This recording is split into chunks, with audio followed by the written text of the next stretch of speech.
강제추행으로 고소를 당했다면 지금 이 순간 어떻게 행동하느냐가 결과를 완전히 바꿔놓을 수 있습니다. 오늘은 가장 많이 받는 질문 위주로 정리해 보겠습니다.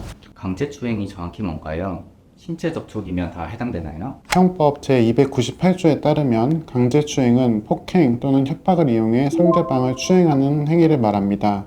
여기서 중요한 게 두 가지인데, 첫째, 폭행은 반드시 때리는 걸 의미하지 않습니다.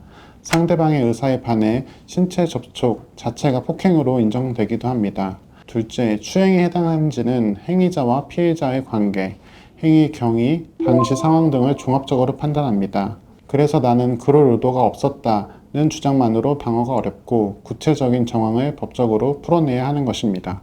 고소장을 받았는데 가장 먼저 뭘 해야 하나요? 딱 하나 말씀드리면 경찰에 먼저 전화하거나 출석하기 전에 반드시 변호사와 상담부터 하셔야 합니다. 성범죄 사건은 피해자의 진술만으로도 유죄가 될 수 있습니다.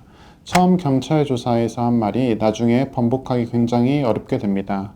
일단 가서 솔직하게 말하면 되겠지 라는 아니란 생각에 돌이킬 수 없는 진술을 남기는 경우가 실무에서 종종 발견됩니다. 근데 혐의를 부인하면 오히려 더 불리해지는 거 아닌가요? 억울하다면 당연히 부인해야 합니다. 부인 자체가 불리한 게 아니거든요. 문제는 어떻게 부인하냐입니다. 흥분해서 감정적으로 대응하거나 일관성 없이 진술하면 그게 오히려 불리하게 작용합니다. 혐의를 부인할 때는 다음 세 가지를 준비해야 하는데, 첫째, CCTV나 카카오톡, 목격자 진술처럼 비교적 객관적인 증거를 최대한 빠르게 확보해야 합니다.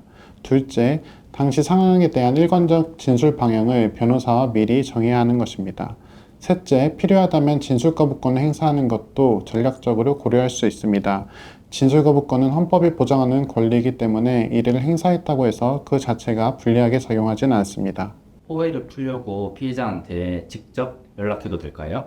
직접 연락하셔는 안 됩니다. 피해자에게 직접 연락하는 순간 증거인멸이나 2차 가해로 오해받을 수 있고, 이게 또 다른 형사 문제로 이어질 수 있습니다. 접촉이 필요하다면 반드시 변호사를 통해 하셔야 합니다. 합의를 하면 어떤 효과가 있나요?